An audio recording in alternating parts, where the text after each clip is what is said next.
지난 펠로시 의장의 대만 방문 이후 대만을 사실상 봉쇄하고 군사훈련을 한 중국이 훈련을 종료했다고는 하지만 여전히 진행 중인 것으로 보입니다. 그런데 중국의 훈련 장소를 보면 대만을 견제하려는 것보다 한국을 견제하려는 의도로 보여 국내에서 우려의 목소리가 나오고 있습니다. 현재 중국은 동북아에서 우위를 점하려는 움직임을 보이고 있습니다. 따라서 미국을 의식해 펠로시 의장의 대만 방문 직후 군사훈련을 했고 얼마 지나지 않아 미국 의회단이 대만을 방문하자 다시 군사훈련을 했습니다.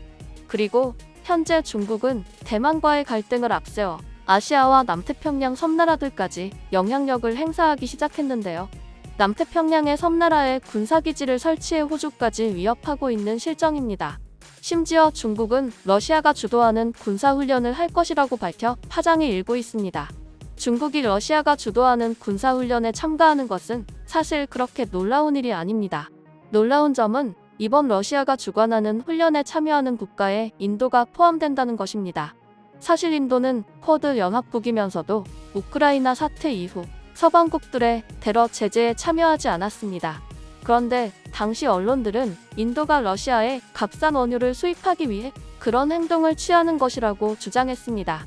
하지만 러시아가 주관하는 군사훈련에 참여하는 것은 단순히 경제적인 면만을 생각하는 것은 아닌 것으로 판단되는데요. 사실 인도가 러시아산 원유를 대거 수입하는 것도 미국을 비롯한 쿼드 연합체가 볼 때 말이 안 되는 상황인데 거기서 더 나아가 중러와 함께 군사훈련을 하는 상황인 것입니다. 심지어 러시아가 주도하는 군사훈련은 그 규모가 상당하기로 유명합니다. 물론 지금은 우크라이나 사태로 인해 규모가 예년보다는 작을 것으로 예상되지만 분명히 국제사회에 보여줘야 하기 때문에 어느 정도 규모는 갖출 것으로 예상됩니다. 그런데 인도의 속을 더욱 모르는 상황이 연출되는데요. CNN이 미국과 인도가 오는 10월 중국과의 국경 분쟁지대 인근에서 연례 합동훈련을 실시한다고 보도했기 때문입니다. 인도의 이러한 행보에 각국들은 양쪽 진영과 모두 소통하는 인도 때문에 생각지 못한 국면이 나타나는 것 아니냐는 주장까지 나오고 있는 실정입니다. 이에 외신들은 이번 중러 군사훈련에 인도가 참여하며 중국이 자신들의 영향력을 더욱 과시할 것으로 예측하고 있습니다. 그러면서 어쩌면 이제 중국이 그 영향력을 한국에도 과시할 움직임을 보일 수 있다고 말하는데요. 실제로 중국은 최근 한국을 향해 연일 반발하는 모습을 보이고 있습니다. 중국이 한국을 경계하는 대표적인 반발로 사드 배치를 들 수 있는데 국내 군 관계자들은 최근 중국의 무기체계가 한반도를 향해 대량 배치되고 군사훈련도 한반도 주변 서해상으로 빈번하게 실시되고 있지만 중국은 한국을 향해 사드 기지 정상화와 관련해 산불 이란까지 언급하며 강한 어조를 보인다고 말했습니다. 한편 중국의 강한 반발에 맞서 한미 동맹은 그 어느 때보다 강력한 한미연합훈련을 앞두고 있습니다. 합동참모본부는 16일 지난 4년 동안 제대로 실시하지 못했던 한미연합훈련을 22일부터 9월 1일까지 실시할 예정이라고 밝혔습니다. 원래 한미연합훈련을 실시하면 북한이 가장 강한 반발을 했지만 이번에는 중국의 거센 반발이 예상되는데요. 실제 중국은 19일까지 서해에서 추가 군사훈련을 벌인다고 밝혔습니다. 22일 시작되는 한미연합훈련 을지 자유의 방패 본훈련을 앞두고 서해 훈련 지역을 더 늘리며 한미 양국을 견제하겠다는 것입니다. 중국 웨이하이 해사국은 17일 오전 8시 반부터 19일 오후 5시까지 산둥성 칭다오 인근 해역에서 군사훈련을 실시한다며 민간 선박 진입을 금지한다고 16일 홈페이지에 밝혔는데요. 이 지역은 한국에서 가까운 산둥반도 인근 해역입니다.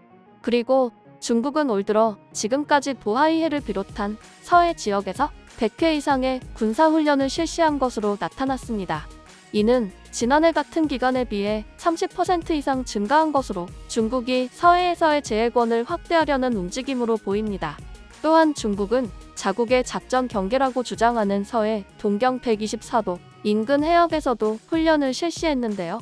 국제법상 이 일대는 공해입니다.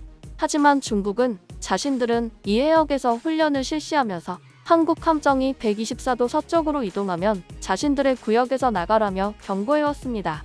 이에 관계자들은 중국이 서해 훈련을 확대하는 것은 동경 124도선 서쪽을 자신의 영유권으로 확보하려는 의도가 담겼다며 지적하고 있습니다. 현재 이러한 상황에 일각에서는 우려하던 일이 현실이 되고 있다며 중국이 대만과 한반도 근처에서 군사훈련을 계속하자 만약 중국이 대만을 침공에 성공한다면 다음은 한국이냐는 주장까지 나오고 있습니다. 물론 한국에는 주한미군이 있으므로 한국은 대만과는 다르다는 주장이 압도적이지만 한편으로는 아예 걱정이 안 되는 것도 아닙니다. 한국은 이처럼 중국의 움직임을 예의주시해야 하는데 만약 중국이 대만에 무력 시위를 벌일 경우 한국군이 대만을 도와야 한다는 주장도 계속 나오는 상황입니다. 물론 한국 네티즌들은 대만에 유사시 한국군이 대만에 가면 안 된다고 주장하지만 중국은 미국이 한국에 파병을 요청할 것으로 내다보고 있습니다. 한편 현재 중국은 한미연합훈련을 의식하며 한국의 연합훈련을 중단하라고까지 밝히고 있습니다. 그런데 외신들은 중국이 억지 주장을 계속한다면 결국 화살은 중국에 돌아갈 것이라고 예상하고 있는데요.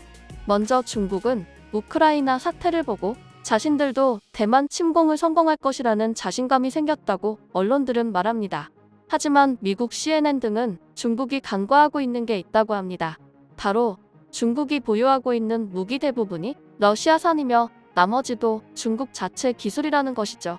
아시다시피 중국 자체 무기들은 매번 성능 논란을 피하지 못했고 러시아 무기들조차 우크라이나 사태를 진행하며 군사 대국 2위에 맞지 않는 성능이 드러났습니다. 미국을 이어 세계 2위 군사 대국의 러시아 전술이면 푸틴 대통령이 처음 주장한 대로 3일 안에 침공이 끝났어야 했습니다.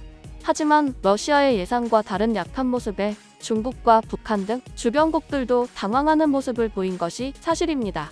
미국이 우크라이나에 지원해준 무기들로 인해 러시아 군대가 뒷걸음치는 상황도 연출됐습니다. 심지어 이러한 상황은 서방국들의 주된 전력과 무기를 우크라이나에 제공하지 않은 상태라는 것입니다. 그리고 결국 러시아는 우크라이나 사태로 득보다 실이 많은 모습인데 결정적으로 무기의 현주소와 전술이 서방국들에 모두 들통이 나버렸습니다. 물론 러시아는 자원을 무기로 해 현재 유럽국들이 시름을 앓고 있는 것은 사실이지만 국가의 군사 전력이 드러난 것은 무엇보다도 심각한 상황입니다.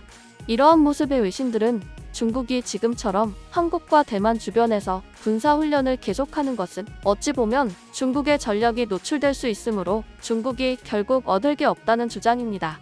한편 외신들의 주장은 벌써 현실이 되고 있는데요. 얼마 전 펠로시 의장이 대만을 방문할 당시 중국이 펠로시 의장의 비행 경로를 파악하지 못했다는 것입니다.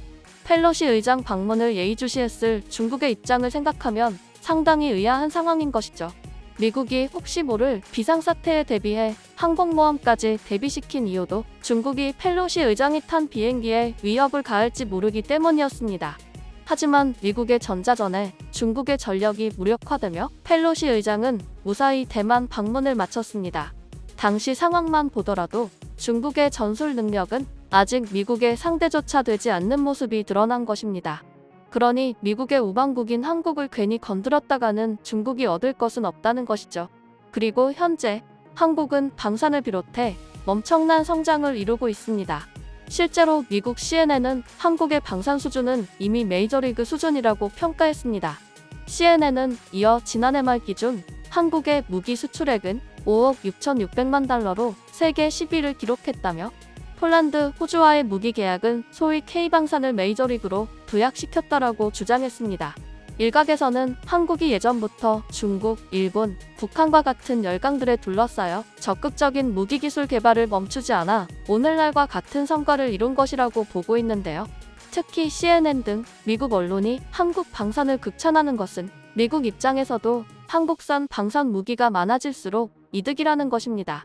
현재 미국은 우크라이나와 대만을 지키기 위해 대부분의 무기를 사용해야 하는데 이렇게 되면 다른 동맹국들과 개발도상국들에는 돌아갈 무기가 현저히 부족해져 각국의 전력에 공백이 생기는 것이죠. 이러한 상황에 미국산 무기를 기반으로 해 미국산 무기와 높은 호환성을 자랑하는 한국산 무기가 각국에 수출된다면 미국으로서는 당연히 좋은 것입니다. 따라서 중국이 아무리 서해에서 군사 행동을 벌이며 한국과 한미 동맹을 경계해봤자 이는 중국 스스로 안 좋은 국면을 만드는 것입니다.